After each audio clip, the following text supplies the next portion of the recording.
Olá, queridos irmãos e amigos em Cristo Jesus da CPADERJ, a Convenção de Pastores e Evangelistas das Assembleias de Deus do Estado do Rio de Janeiro e outros. A paz do Senhor para todos. É um prazer muito grande estar com você neste vídeo. Hoje nós vamos falar da primeira matéria do nosso curso de integração. Curso este que tem o objetivo de alinhar o nosso pensamento, o nosso entendimento e o nosso trabalho dentro da CPADERJ e dentro também da CGADB, da Convenção Geral das Assembleias de Deus no Brasil. Nós somos assembleanos e conhecer a história das Assembleias de Deus vai ser o nosso primeiro assunto.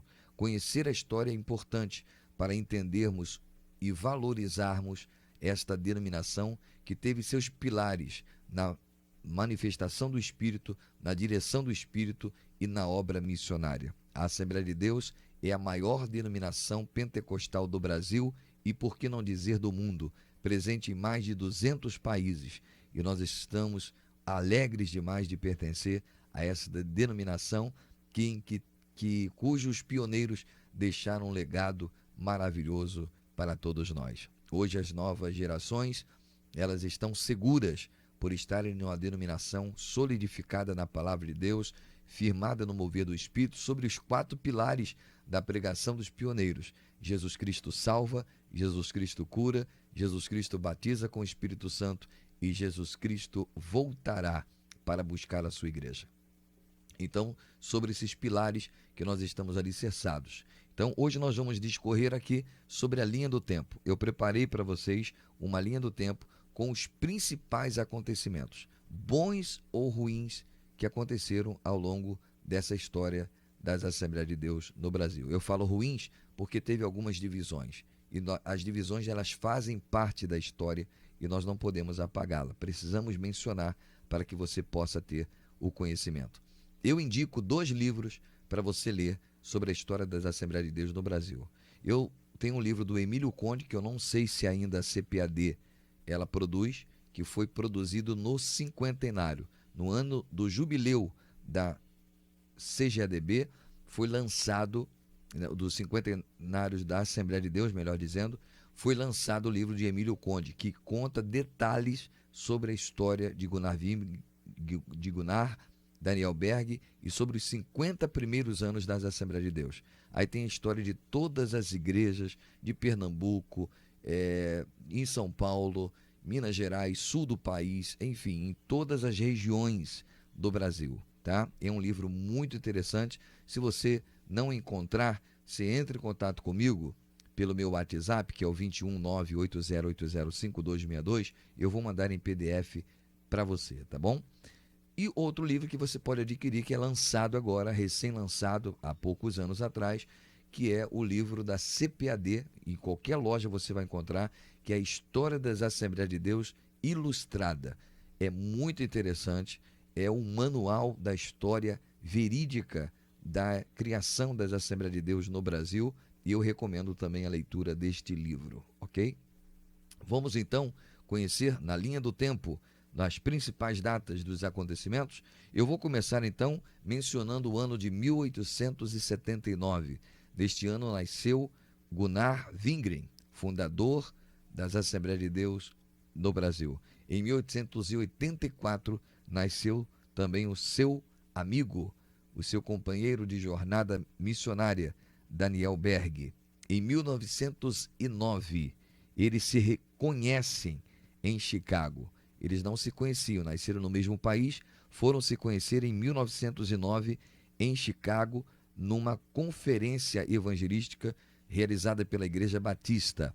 O pastor responsável por esta conferência tinha tido a experiência do avivamento na Rua Azusa, onde eles experimentaram um grande avivamento e ali receberam a revelação sobre um lugar chamado Pará. Foram buscar na biblioteca e viram que Pará estava na América do Sul e estava no país chamado Brasil. E eles não pensaram 2 vezes em preparar as suas malas e virem com a cara e a coragem e na ousadia do Espírito para este lugar, sem saber o que Deus havia preparado. Na realidade, Deus tinha preparado, sim, para nós, para gerações futuras, a maior denominação pentecostal do Brasil. Deus tinha preparado, através desses homens, o maior avivamento que as terras brasileiras já experimentaram através de uma denominação. A Assembleia de Deus ainda é hoje a maior denominação do país. Está presente em todos os estados e em todos os lugares do Brasil. Está presente também em mais de 200 países em todo o mundo. É uma grande potência o que Deus fez através desta igreja. Em 1910, eles então chegam em Belém do Pará. Através de embarcação de um navio, eles aportam em Belém no dia 19 de novembro de 1910. Em 1911, ele começa a missão apostólica da fé, porque a Celina de Albuquerque, que era membro da Igreja Batista, recebeu o batismo com o Espírito Santo, com alguns outros irmãos, e a Igreja Batista, então, ele exclui do rol de membros esses irmãos. E eles, então, na casa de Celina, começam a se reunir, tendo esse nome, Missão Apostólica da Fé, porque era o nome utilizado pelo o pastor que dirigia na rua Azusa. E ali eles utilizaram essa nomenclatura até o ano de 1918, quando, a partir de 1918, começa a utilizar-se a nomenclatura Assembleia de Deus, já que essa nomenclatura era usada também nos Estados Unidos. Ela começa nos Estados Unidos e eles aqui repetem. Por isso que tem esse nome, a nossa convenção, Convenção Geral das Assembleias de Deus no Brasil, porque existe Assembleia de Deus em outros países, como na própria Suécia, como nos Estados Unidos também. Em 1924, a igreja é transferida para São Cristóvão. A sede em Belém, a primeira igreja, mas depois abriram uma igreja em São Cristóvão. Gunnar Wingre veio para São Cristóvão, aonde abriram a igreja que existe até o dia de hoje, né? Hoje essa igreja está em posse da CADB, e ela é dirigida pelo pastor Jean Max, hoje em 2022. Uma bênção.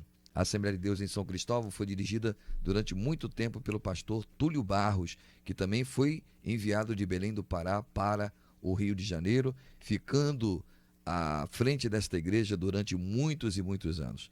A Assembleia de Deus em São Cristóvão é um expoente, assim como Madureira é um expoente na explanação, na expansão do Evangelho no Rio de Janeiro.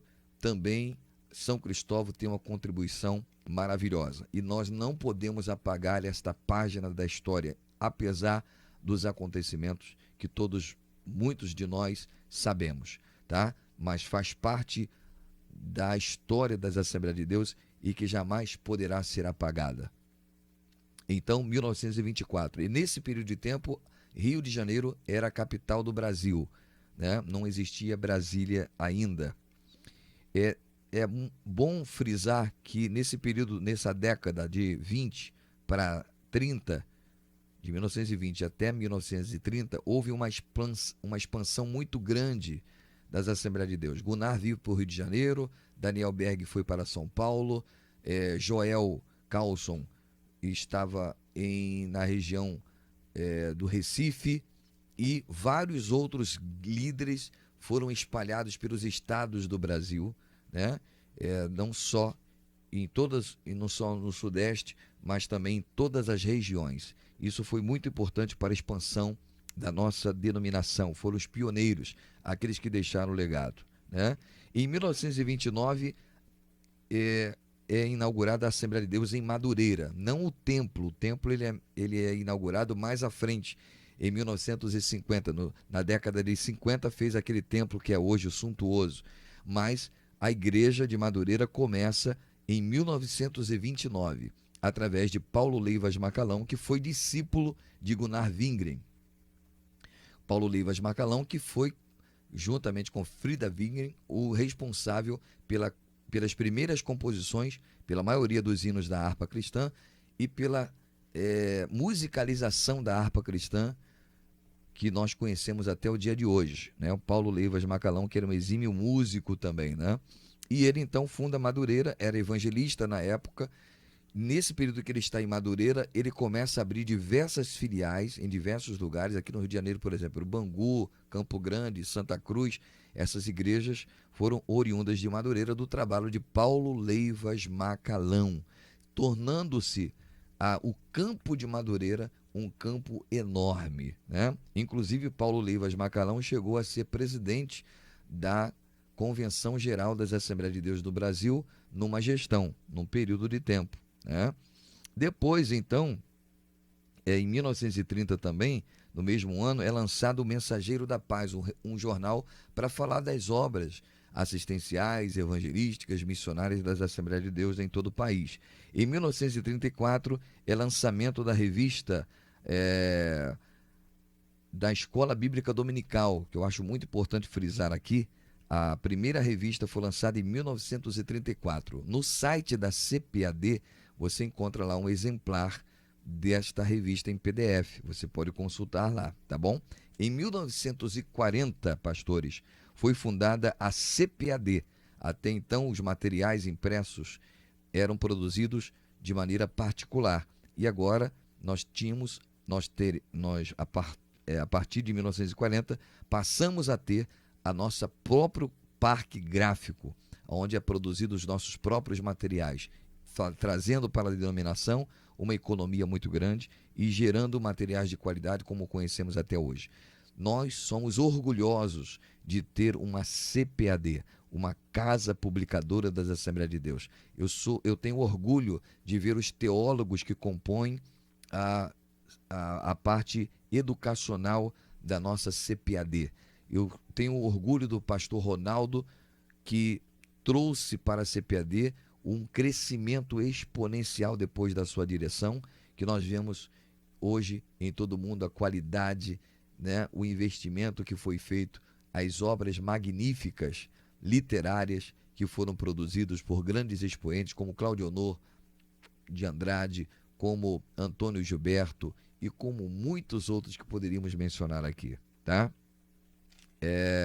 Em 1958 foi fundado o IBAD, o primeiro Instituto Bíblico para a formação de pastores, tendo em vista a formação de pastores e missionários capacitados e habilitados no sistema de internato, o IBAD em Pindamonhangaba, até o dia de hoje, o IBAD, Instituto Bíblico das Assembleias de Deus, que também hoje pertence à CADB. A CADB também está à frente do IBAD até o dia de hoje, pastor João Colenda, né? 1989 é criado o CONAMAD. Houve uma divisão depois de muitos anos. A Assembleia de Deus em Madureira, que era um campo à parte, que era um campo dentro do campo da CGDB, se dividiram, né? Se tornando-se a segunda maior convenção de ministros das Assembleias de Deus. E tendo uma linha de trabalho diferente da CGADB. A CGADB é composta de igrejas independentes, a CONAMAD de igrejas integradas ao campo de Madureira. Em 2017 tivemos uma outra divisão que foi criada a CADB, né, que ficou ali com o pessoal de Belém do Pará, né, o pastor Samuel Câmara. Tudo isso faz parte da história das Assembleias de Deus e nós não podemos omitir. O nosso objetivo aqui é trazer a linha do tempo com os principais acontecimentos.